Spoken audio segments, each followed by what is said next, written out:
Al-insanul kamil adalah manusia yang sempurna. Nah ini saudara perlu diperkenalkan kepada anak-anak kita, kepada generasi muda kita, kepada mereka-mereka yang memang belum banyak membaca sirah Nabi, belum banyak mengenal kehidupan Nabi. Ini perlu terus diulang-ulang supaya mereka tahu kalau kita punya Nabi bukan sembarang manusia. Beliau adalah basyarun la kal basyari. Beliau adalah manusia yang tidak seperti manusia lainnya.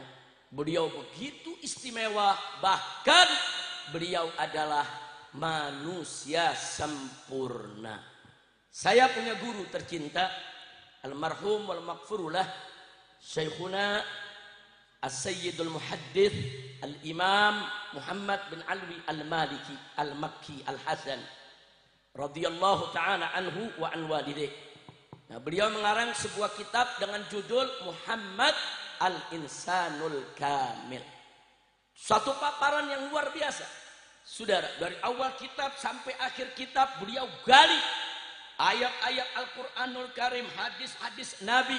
Beliau jelaskan dengan detail, saudara, tentang kesempurnaan sifat-sifat Nabi, akhlak-akhlak Nabi, saudara. Baik sifat khalqiyah maupun sifat khuluqiyah. Baik sifat yang berkenaan dengan jasmani Nabi, bagaimana bentuk badannya, bentuk rambutnya, bentuk matanya, bentuk hidungnya, saudara. Sampai kepada sifat-sifat kepribadiannya. Secara rinci, saudara, dengan lengkap, dengan dalil-dalilnya, yang kesimpulannya tidak kita ragukan lagi bahwa Nabi kita Sayyiduna Muhammad sallallahu alaihi wasallam adalah manusia sempurna. Bu, udah ngantuk bu? Udah malam? Nggak apa-apa, lanjut. Mau tahu kesempurnaan Nabi? Insya Allah singkat saja, karena saya mau melanjutkan, ada hal-hal lain yang tidak kalah pentingnya, saudara. Singkat saja. Kalau kita mau tahu, saudara, dalil, mana sih dalilnya? Kalau Nabi itu sempurna, apa ada di Al-Quran dikatakan bahwa inna Muhammadan insanun kamil? Tidak ketemu ayat seperti itu, saudara. Apa ada tuh dalam Al-Quran dikatakan sesungguhnya Muhammad itu adalah manusia sempurna? Enggak begitu cara kita mencari dalil, saudara. Jadi para ulama kita, ulama-ulama yang cerdas, ulama-ulama salaf yang khalaf, yang istiqamah di jalan Allah, yang mereka merupakan samudra ilmu pengetahuan, yang mereka wariskan kepada kita semua lewat tafsir-tafsirnya, saudara, lewat kitab-kitabnya. Mereka merincikan satu persatu dalil-dalil kesempurnaan Nabi, sehingga tidak ada lagi pihak yang bisa membantahnya. Alhamdulillah. Satu, Bu ya. Nah, khususnya anak-anak muda tolong diingat semua. Yang pertama, di dalam Al-Qur'an ada sejumlah ayat. Allah Subhanahu wa taala menyatakan wa ati Allah wa rasulah. Wa ati Allah wa rasulah, yaitu taatilah Allah dan Rasulnya. Nah ini menarik, nama Nabi langsung digandeng, saudara, dengan nama Allah di dalam urusan kewajiban mentaati. Taatilah Allah dan Rasulnya. Sekali lagi Allah nyatakan taatilah Allah dan Rasulnya. Artinya apa? Kalau nama Nabi digandeng dengan nama Allah di dalam perintah ketaatan, sebetulnya itu sudah cukup bukti buat kita bahwa Nabi itu sempurna. Kenapa? Karena kalau Nabi tidak sempurna, mustahil namanya digandeng dengan nama Allah dalam soal ketaatan, saudara. Mustahil. Saudara, kalau manusia yang tidak sempurna, manusia yang punya banyak kekurangan, enggak nantinya namanya dijadikan oleh Allah bergandengan di dalam perintah ketaatan. Jadi perintah adanya nama Allah dan Nabi digandeng dalam perintah ketaatan tersebut cukup menjadi bukti bahwa Nabi kita memang manusia sempurna. Justru karena beliau sempurna, Allah gandengkan nama beliau dengan nama Allah yang maha sempurna. Alhamdulillah. Siapa yang maha sempurna? Siapa yang maha sempurna? Siapa yang maha suci? Siapa yang maha agung? Takbir. Sallu ala Nabi. Jadi yang maha sempurna itulah yang menggandengkan namanya yang maha sempurna dengan Nabi kita Muhammad sallallahu alaihi wasallam. Jadi itu bukti bahwa Nabi memang manusia sempurna. Yang kedua, saudara, di dalam Al-Quran juga sejumlah ayat Allah menyatakan wa ati'ullah wa ati'ur rasul. Taatilah Allah dan taatilah Rasulullah. Nah ini menarik. Apalagi kalau kita lihat dalam urusan perintah ketaatan kepada ulil amri. Ya ayyuhalladzina amanu ati'ullah wa ati'ur rasul wa ulil amri minkum. Saudara, ada penjelasan menarik dari para ulama kita. Dalam ayat ini, hai orang-orang yang beriman, ati Allah, taatilah Allah. Wa ati'ur rasul, dan taatilah Rasulullah. Wa ulil amri minkum. Dan, kalau bahasa Indonesianya terjemah pakai dalam kurung. Dan taati juga ulil amri minkum, ulil amri daripada kamu sekalian. Siapa itu ulil amri? Ulama dan umara. Jadi ulama itu ulil amri kita dalam urusan agama, urusan akhirat. Umara itu ulil amri kita dalam urusan dunia. Kenapa untuk Nabi ati'ur rasul? Tapi kenapa begitu untuk ulil amri nggak dipakai lagi ati'u, cukup wawul ataf wa ulil amri. Nah di sini ulama menjelaskan saudara kenapa untuk Allah ati Allah? Sebab hikmahnya bahwa taat kepada Allah sifatnya mutlak. Artinya mutlak, apa saja yang Allah perintahkan kerjakan, apa saja yang Allah larang tinggalkan, tanpa pamrih. Nggak usah banyak komentar, nggak usah ada sedikit pun keraguan, kerjakan aja sepenuh hati, sepenuh jiwa. Itu namanya ketaatan mutlak, tanpa syarat. Mutlak tuh udah nggak pakai syarat, udah pokoknya kalau Allah perintahkan kerjain, kalau Allah larang tinggalin, selesai. Saudara, nggak pakai tapi, saudara. Begitu juga taat kepada Rasul, wa ati'ur rasul, dan taatilah Rasulullah sallallahu alaihi wasallam juga bersifat mutlak. Sepakat semua ulama, saudara.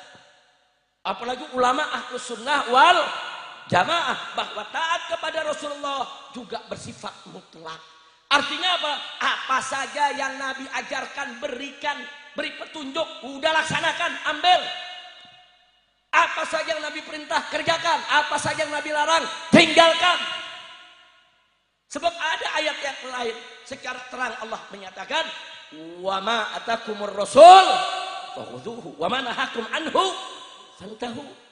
Apa-apa yang Rasulullah berikan kepada kamu, ambil udah, amalin.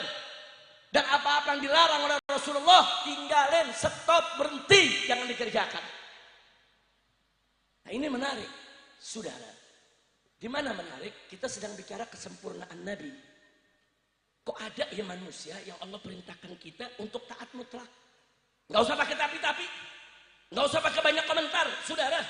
Nggak usah ada keberatan apapun, saudara. Manusia yang kita diperintahkan untuk mentaatinya secara mutlak, mustahil kalau dia tidak sempurna, saudara.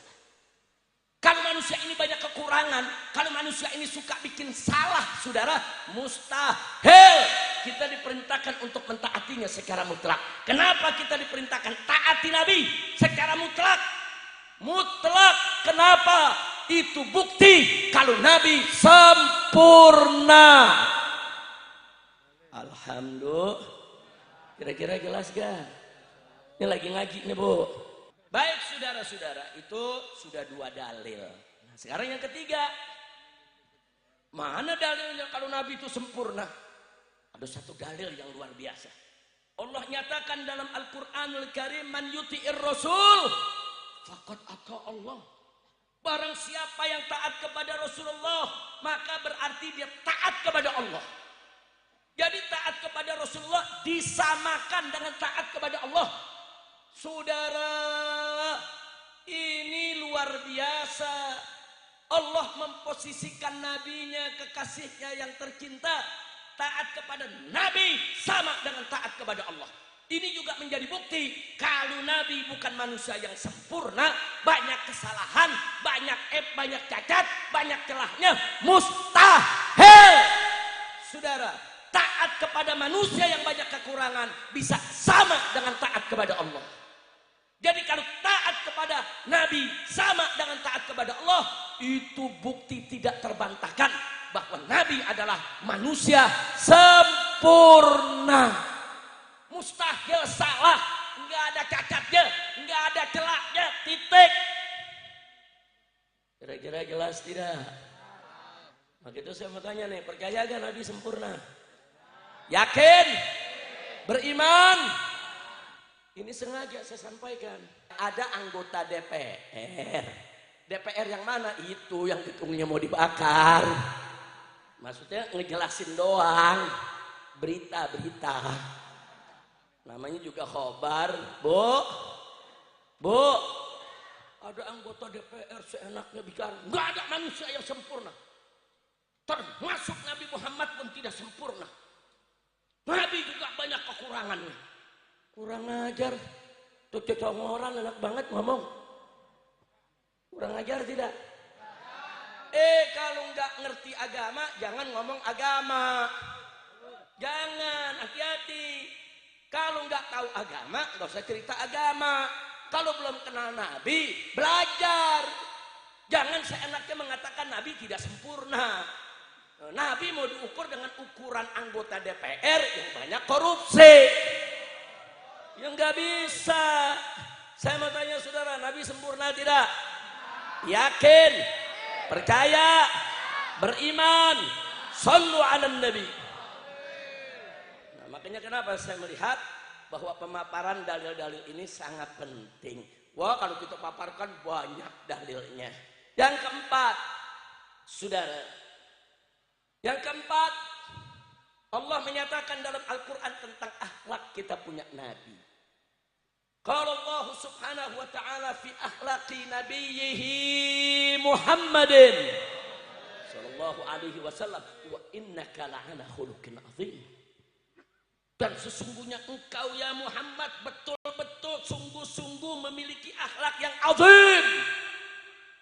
Allah enggak mengatakan akhlak yang karimah, akhlak yang hasanah. Yang Allah katakan akhlak yang azim.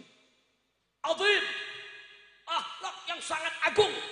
Kalau sudah dikatakan agung, saudara, ya terpuji, ya baik, ya bagus, ya indah, ya istimewa, sempurna, tanpa cacat sedikit pun sudah. Nah ini makanya tadi dari awal saya sudah katakan, saudara, akhlak Nabi ini, saudara, sudah dijamin oleh Allah dalam Al-Quranul Karim. Allah yang memberikan pernyataan, Allah yang maha sempurna dan Allah yang maha mengetahui. Ya ahlan wa sahlan Habib Hussein bin Zaid Al-Attas dengan tamu kita. Ini Ustadz Abi dari Medan, Sumatera Utara. Tafadhol, silakan. Jadi saudara, kalau Allah sudah menyatakan Nabi itu memiliki akhlak yang azim, jangan lupa ini syahadatul ilahiyah. Ini merupakan kesaksian ilahi. Ini sertifikat akhirat, sertifikat Quran yang diberikan untuk Nabi alaihi salatu wassalam bahwa beliau memiliki akhlak yang sangat agung. Yang memberikan sertifikat ini, pernyataan ini, ikrar ini adalah Allah yang maha mengetahui tentang segala sesuatu. Saudara, Allah yang maha tahu tentang apa yang diucapkan oleh Nabi di depan umatnya dan apa yang diucapkan oleh Nabi di belakang umatnya, saudara. Allah yang maha mengetahui apa yang dilakukan oleh Nabi di depan umatnya dan apa yang dilakukan oleh Nabi di belakang umatnya, saudara. Bahkan Allah maha mengetahui apa yang terlintas di benak Nabi kita sekalipun, saudara. Allah yang maha tahu itulah tentang semua seluk-beluk kehidupan Nabi yang memberikan kesaksian, pernyataan bahwa akhlak Nabi adil, sangat agung dan sempurna, saudara. Alhamdulillah. Jadi ini juga bukti, saudara. Enggak nantinya Nabi mendapatkan kesaksian, ikrar, sertifikat semacam ini kalau Nabi enggak sempurna. Kalau akhlaknya nggak sempurna, nggak disebut khuluqin